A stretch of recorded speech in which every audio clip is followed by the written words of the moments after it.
there was a concern about transportation of sugar from the milling factory to the farms, and therefore to the sugarcane, sorry. We have listened to the concerns about the transfer of sugarcane from the farms to the milling factory. And people are asking, why sugarcane? And why not coffee? And why not tea? Sugarcane is very bulk, and therefore the largest cost in the processing of sugarcane is actually on transportation, unlike most other crops. And that is why we have recommended to remove VAT on transportation of sugarcane from the farms to the milling factories. For the mobile phone, I actually did mention that mobile phone transfer services has been, we have not increased that, it still retains at 15%. The concern about foreign exchange transactions, the concern about transfer in banks, that the status quo remain, no additional taxes have been increased on that particular sector.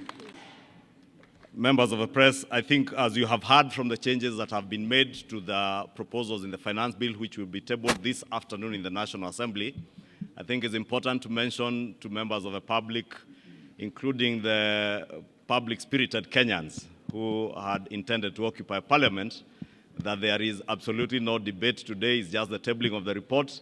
Debate shall begin tomorrow morning, the whole of tomorrow, and continues to Thursday, and will allow time over the weekend for possible amendments from other members of Parliament. You may have realized from the amendments that we have done, there are a number of things that we intend to achieve. Besides the raising of revenue, is also one to ensure that Kenyans have more disposable income.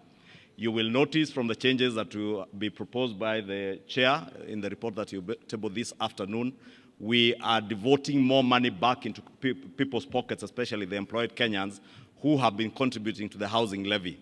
The housing levy has been proposed together with the Social Health Insurance Fund, the National Social Security Fund, and now the housing levy to be tax deductible. And that will ensure that what will be subjected to pay as you earn will be an amount less than what was there before. And therefore, more disposable income will be going to many employed Kenyans. The second thing that we intend to do is to encourage savings and investments in our country through the proposals that the chair has stipulated in terms of pensions, the allowable deductions that have been increased for pensions contributions. There's also an allowable deduction on post-retirement medical schemes to ensure that people start saving for their post-retirement, and those post-retirement savings or contributions into a medical scheme to cater for your medical care after retirement will be tax deductible and therefore tax-free. The other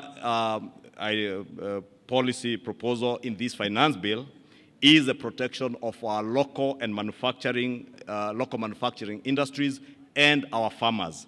We as a country have made huge investments with our farming communities, and therefore we are intentional on protecting those farmers. That is why you hear the proposals to levy excise duty on imported potatoes, imported table eggs and onions, and also the imposition of eco tax or eco levy on imported finished products.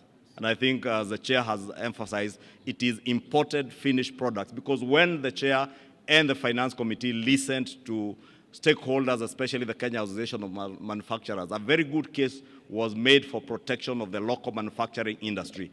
Therefore, to protect our local manufacturing industry and create jobs within our economy, we are therefore levying those levies on imported finished products, right from the borders, the motorcycles, to sanitary towels that are imported, and diapers and all that.